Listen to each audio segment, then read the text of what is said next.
Yo, what's up? It's your boy KB Tyndall, man. Welcome to 10 TV. You know we got you covered. Right now, I got a special guest in the building tonight. Guy KP, man. K Price came through Cali. You know what I'm saying? All the way from Philly, Southwest Philly to be exact. I found the brother online. You know what I'm saying? On Instagram, like a lot of people find other people. You know what I'm saying? And I was sparked by like the conversational pieces in his raps. You know what I'm saying? Like he was touching on some serious subjects, and not just spitting, but you know what I mean, spitting with a healthy amount of you know, content, man. And that's something that I look out for when I want to interview somebody. So, you know what I'm saying? He said he was out here in Cali, and we linked it up, man. Absolutely. I appreciate you coming through. Appreciate you having me. No doubt, no doubt. So 3 projects you got out, right? Or is it 3? The ones that I seen, the Build Up, Sooner Than Later, and Complexion. Nah, I got the Build Up, Sooner or Later, and a couple singles. Okay. So I got one mixtape out, like an EP, cause it's like mixtape, but it's also an EP. So I got like 5 original tracks and then 5 songs on other people's beats, but that's on Audio Mac, and then on all the streaming platforms, it's just 5 songs. That's the original ones. Okay. And I got Sooner or Later, which is the most recent EP I put out, which is 4 songs. Got you. What's your earliest memory of hip hop, bro?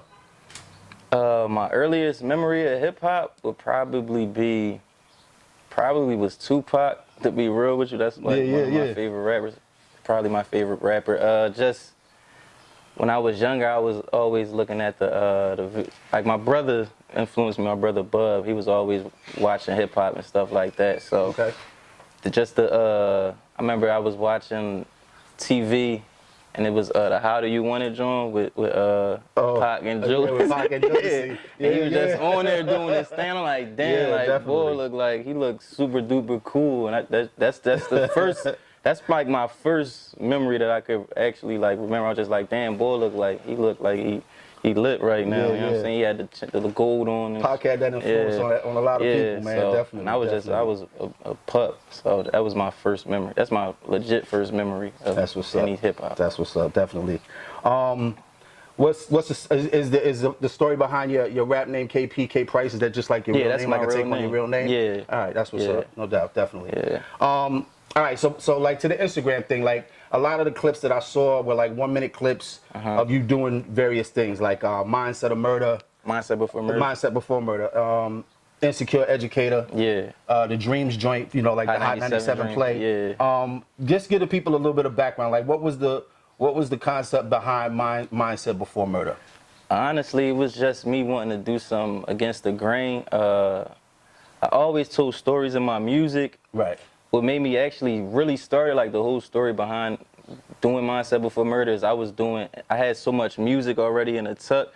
I was just like, all right, I'm gonna do the Instagram now. And I was doing Instagram videos, like just rapping though. At first I just started off like rapping, and then I had like one that like caught some traction, which was like the Colin Kaepernick joint. I got like the Colin Kaepernick, and we all just walking. We was actually walking past walking past the police station. Like if you from Southwest, you know like what district I was walking past when I was saying it. And it was like I got a lot of traction from that, and I'm like, damn, like I think I'm gonna keep doing more like that. And I had my girlfriend at the time, she was like, I think you should, you know, talk your shit sometimes on certain videos, and then certain other videos do your stories, because like you tell real good stories. Like I always told stories, like even like when I was in high school and coming up doing rap. So then once I did that, once I seen the traction I did another joint, which was like the Booed Up with this girl, and then I was like, I'm gonna just snap one week, and I did the Mindset Before Murder, and it just was crazy how the timing was, because Nizzy Straws, which is, you know, Tiffy Bay.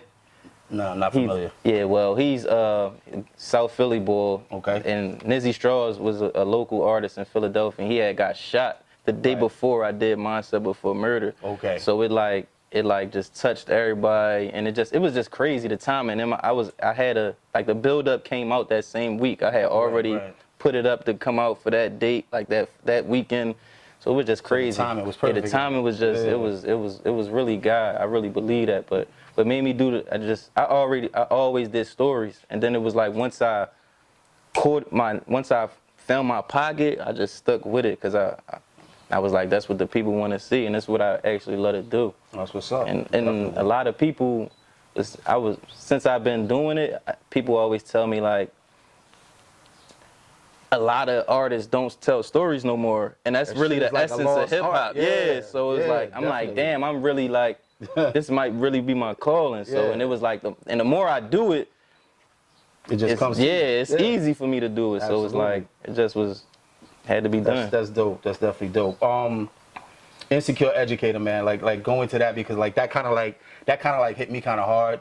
You know, like my ex is a school teacher, and like I know like a lot of what school teachers go through to educate students and whatnot, and a lot of parents kind of like take that for granted. Like what they put themselves on the line to educate your children.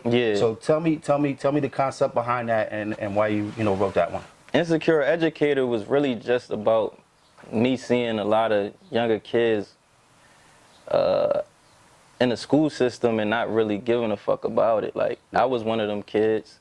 I bullshitted my whole way through, like, high school and all that, like, played around, did a lot of goofy shit. But I was fortunate enough to have, like, to know my pop and to know my mom and for them to be together for a long time. But a lot of the other youngins that's out here, the school system in Philadelphia is fucked up. It's really bad.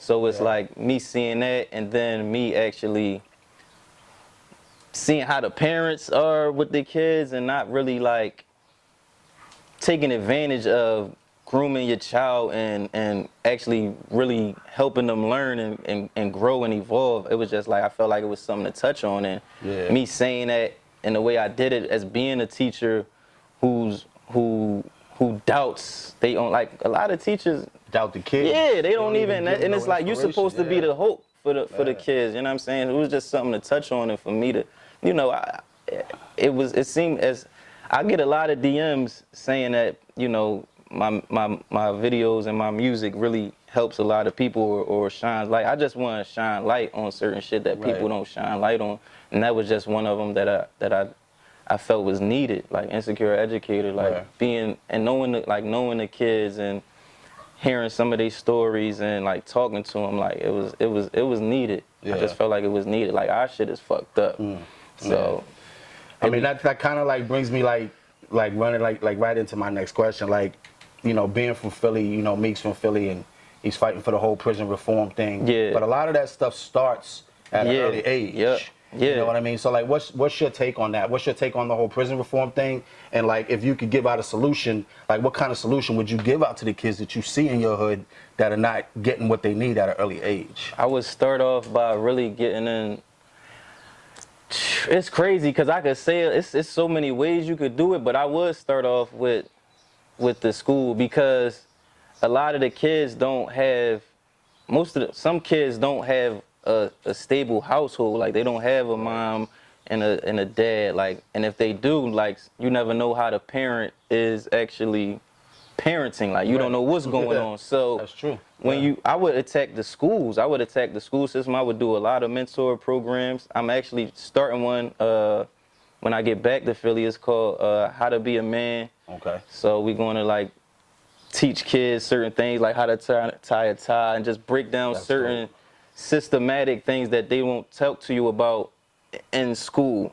So it's actually going to be like teaching you what they won't teach you. So I would start off with the school system, and I would hit the neighborhoods. I would do a lot of interacting with local kids and actually getting involved and not just fucking talking all the time. And I wouldn't just be hitting internet and doing the internet stuff. If I had a budget to do, if I had a budget to really attack, I would start off with the schools, and I would start off with the local neighborhoods, and I would just, that's where you got to start off, because when you fixing the prison system, you fixing something, it's like, it's kind of like too late. Like it's, you know what I'm saying? Like we already there now. Like you got to go way before. You got to go before you even get to the prison system. You got to start off with the root. It's like the tree already grew now. It's like you got to start with the root of the problem. And the root of the problem is when the kid is first coming up and seeing shit and learning. So it's like you got to start off early. And early is school. Right. It's really simple, and they know what's going on. You know what I mean? Do. So you know what I'm saying? They definitely know what's going on, man. It's just a matter of the people in power that just don't give a shit. Yeah. You know what I mean? Because it doesn't affect them. Yeah. You know, definitely.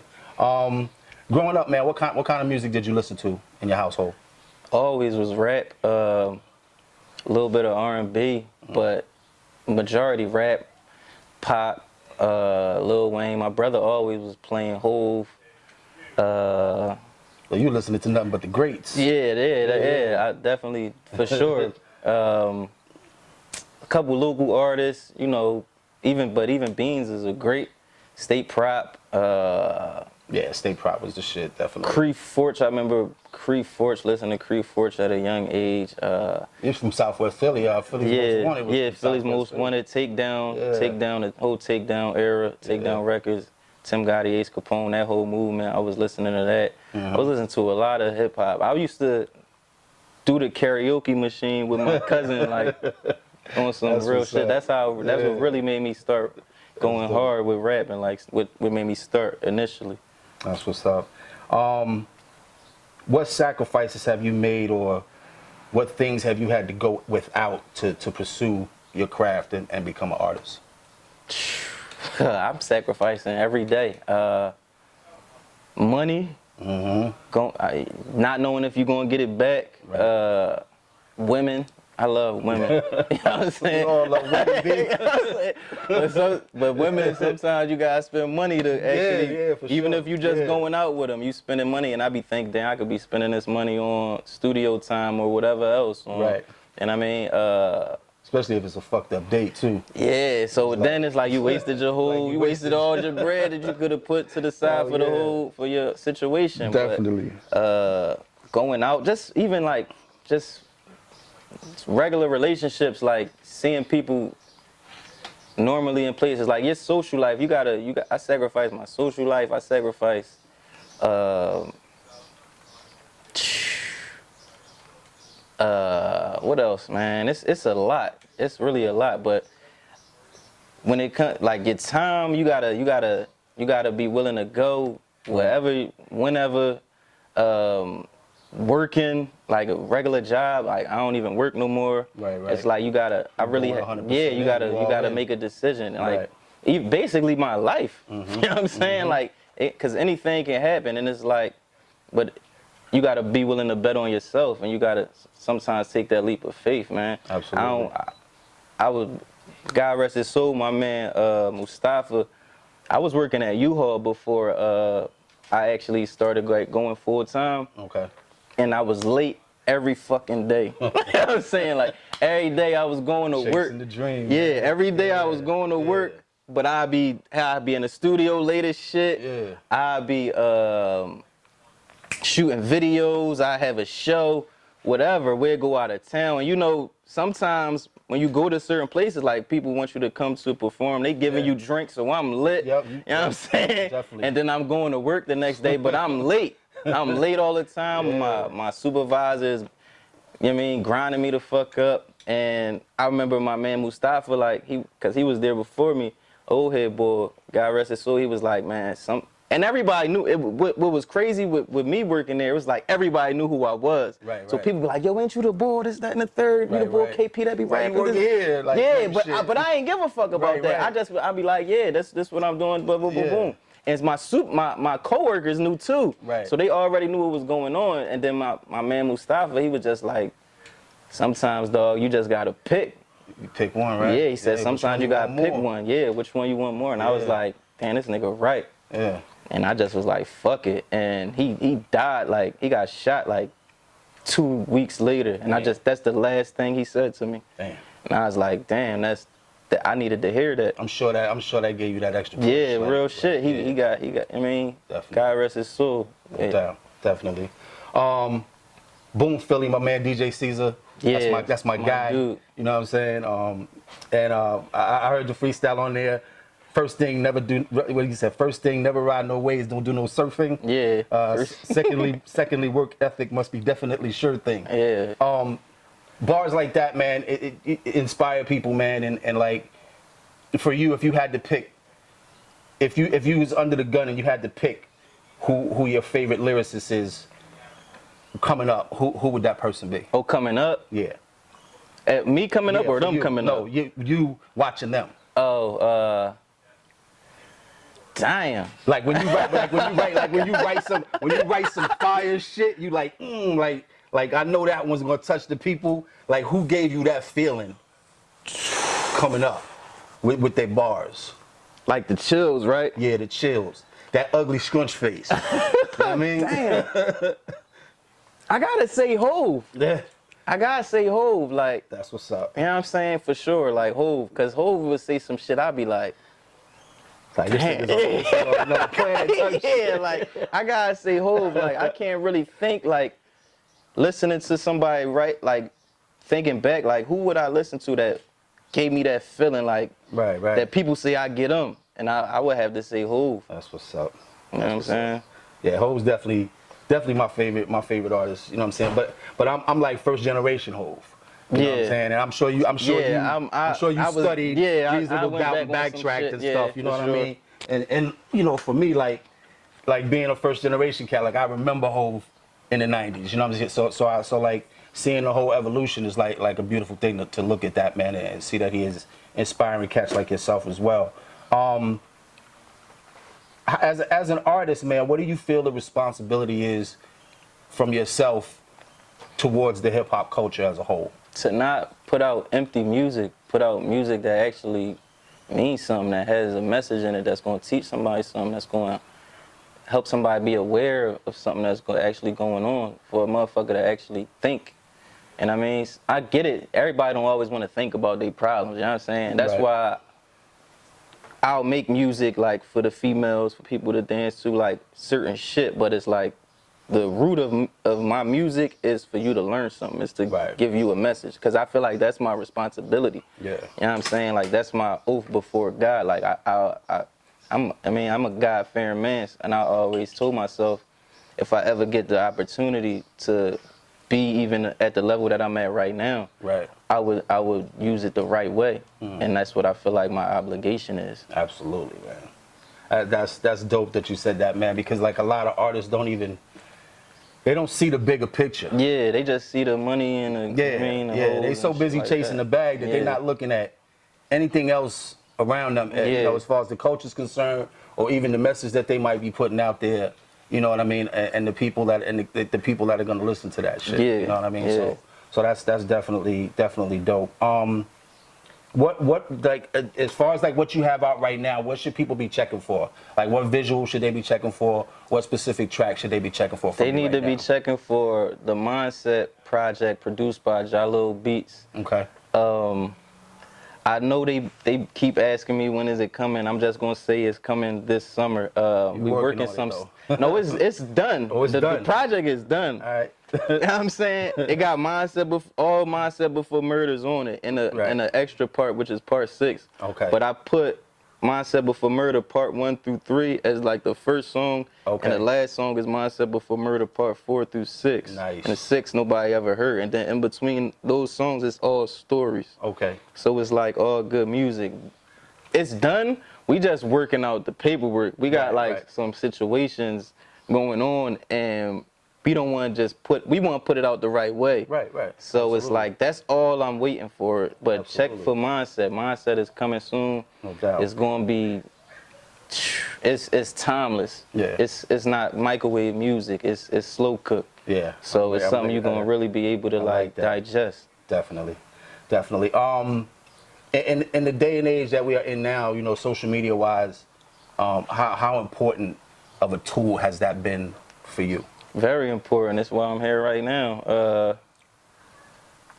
But it's extremely important, but it could be a gift and a curse too. And I'm taking the steps to where it's not gonna be a curse for me, because I want my music. I don't want to just be. I did this at the end of the day, I did the Instagram to be a platform so people could actually hear my music, like you said, like the build up, like Sooner or Later, like Hold Your Horses, like Soulful Thoughts. That's what I really want people to take away, because that's what I love to do. Like the whole body of work, and just putting out a whole body of work and giving it to the people. I think it could be a curse, because it's a gift, because at the end of the day, you get people's attention, people checking for your stuff, but sometimes people will box you in. Right. It's just that. So that can be the curse to me. Like, I don't want to just be the Instagram bull. You know what I mean? I want people to be like, damn, that's KP. He started off on Instagram. Now he doing this. Now he out LA. He at Rolls Royce. He doing this with that person. He with Jahlil Beats, Grammy Award-winning. He be with Whack 100. He be doing this. And he got good music. You know what I'm saying? So that's what I take away from it. And I'm going to make sure, making sure this whole 2019, like, they gonna understand we got music. We got quality music. That's what it is. You know And that's what it's all about, man. It's you want your shit to be timeless. Exactly. You know what I mean? You want it to last to the next generation. Exactly. And you want them to take notes. Yeah. And build on that. Exactly. You know what I mean? Definitely. Independence or label? Everybody keep telling me don't sign. I swear to God. I done talked to a couple people, and you know, like, labels that inquire and stuff like that. Right. But at first, I was like, man, label. Like, Right. Like, I need that budget. I need that deal. I need that machine behind I'm like, me, label. right? Like, no, I'm signing. Like, fuck that. Like, I need a deal, but you don't really need a deal no more. And I be looking at a lot of artists, I can't even think who they signed to sometimes. Like, I gotta figure out, like, yo, who is this person signed to? Like, you know, we looking for distribution and management. That's what you need. I don't need nothing else. Right. I got my own label, Move Makers Entertainment. I got genuine dudes behind me at Red Wolf, which is my whole video production team, like, and genuine people, you know what I'm saying, from my city, that move around and do what they supposed to do, and even on their own, regardless of what's going on with me, they just good people. So I got a team of alright people, and we are looking for, like, distribution and maybe like a Rock Nation management or a QC or something that it gotta make sense. It's gotta make sense. Yeah, that's Absolutely. all. If it makes sense, Absolutely. then we with it. I tell people that all the time, man. And nowadays, all you need is that distribution hub. Yeah. You know what I mean? You get a strong distribution hub that can take you global, then that's, you know what I mean, that's what you need. Because even when you get distribution, it'll open other doors. Yeah, absolutely. So it's like, nah, they already know we ain't doing no 360s. Yeah. I've made that very, you know. That's the wackest shit ever. Yeah, I made that very clear. So yeah, absolutely. They know how we coming. So tell the people at 10 TV, man, what else you got coming up? Anything that I might not have covered that you want to just drop in there, and then let them know your social media and how they can keep up with you. Man, we got Mindset coming. That's all y'all need to know. Mindset is coming. Right. Produced by Jahlil Beats, my big brother, just won a Grammy. We gonna drop a few more singles. I got a song with F.A. Snoop, another artist from my city. Dope singles, it's gonna tear some streets up, tear some clubs up. That's the fun side, you know what I mean? That's why I say I gotta give them fun music. Yeah. We just working, man. Y'all could, and my Instagram is FakeFreeKP. My YouTube is FakeFreeKP. All streaming platforms is K Price, K period, space Price. You know what I'm saying? We around, man. Southwest side of things. That's what it is, man. Thank you for coming through, man. I appreciate the love. You having me, man. Absolutely, man. No doubt. 10 TV, man. You know we got you covered. We out. Gang.